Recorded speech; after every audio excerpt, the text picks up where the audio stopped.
रफ़ा के अंदर इजराइल खतरनाक हमले कर रहा है। एक हफ्ता हो चुका है।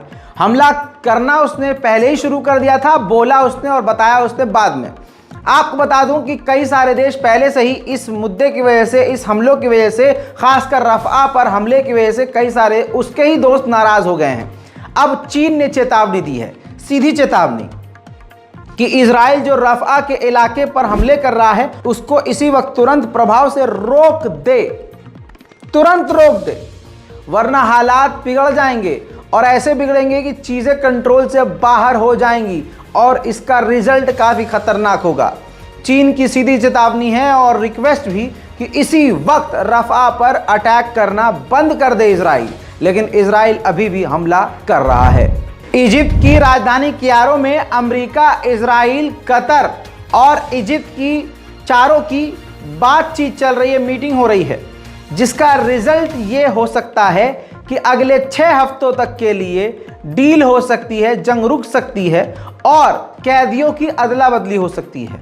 हालांकि ये पहली बार मीटिंग नहीं हो रही है, ऐसी कई सारी मीटिंग, कई सारे प्रपोजल एंड मूवमेंट पर आकर रद्द हो रहे हैं, लेकिन उम्मीद है कि जल्द से जल्द कम से कम ये मीटिंग कामयाब हो। उधर मेरे दोस्तों, अमेरिका ने $14 बिलियन अप्रूव कर दिया है। मोटा पैसा इजराइल के लिए अप्रूव कर दिया है। हालांकि $90 बिलियन 3 देशों में बांटे जाएंगे। जी हां, अमेरिका अपने साथियों को पैसा बांटता है, ताकि साल में एक बार पैसा देता है ताकि वो उन पैसे से अपने आप को डेवलप कर सके। इसी के नाम पर आपको बता दूं कि अमेरिका ने $90 बिलियन जो है अप्रूव किया है ताइवान के लिए, इजराइल के लिए और यूक्रेन के लिए, जिनमें से $14 बिलियन जो रकम है इजराइल को मिलेगी। वहीं आपको बता दूं कि गाजा में मौत के आंकड़े, मौत की संख्या बढ़ चुकी है। 28,700 से ज़्यादा लोग मारे जा चुके हैं। दोस्तों, इजराइल अभी भी उसी तरह से हमले कर रहा है। बात करें मैदान जंग की, तो मैदान जंग में इजराइल के 3 और सैनिक वासिले जहन्नम हुए हैं, मौत की नींद सो चुके हैं। उधर कनाडा में तो प्रदर्शन बहुत तेज हो गया है। फिलिस्तीन के समर्थक सड़कों पर आ चुके हैं। वो मुसलमान नहीं बल्कि कैनेडियन हैं और पूरा देश इस वक्त कनाडा का फिलिस्तीन के हक के लिए खड़ा हो गया है।